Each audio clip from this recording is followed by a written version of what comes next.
Channel of Vadodara. Quad તાલુકાના મોટી ટોકરી પાસેથી પસાર થતી કરા નદીમાં અચાનક ઘોડાપૂર આવતા એક યુવતી નદીની વચ્ચોવચ્ચ ફસાઈ ગઈ હતી। કરા નદીમાં અચાનક ઘોડાપૂર આવતા કુદરતી હાજતે ગયેલી યુવતી નદીની વચ્ચોવચ્ચ ફસાઈ ગઈ હતી।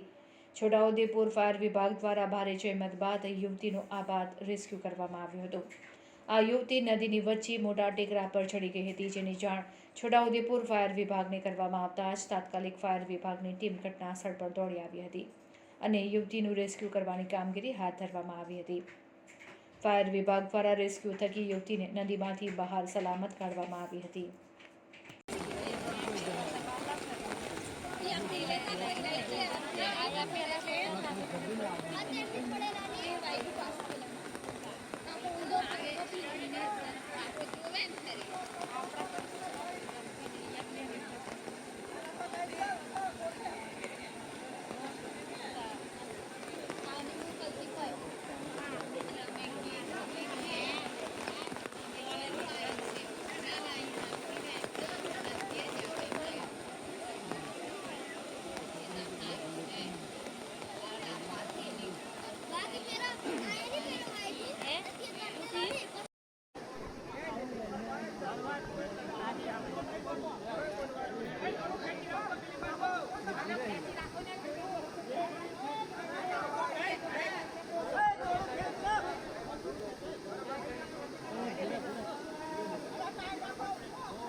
टाइट हूँ ढीलो टाइट करवानो से पेली बूढ़े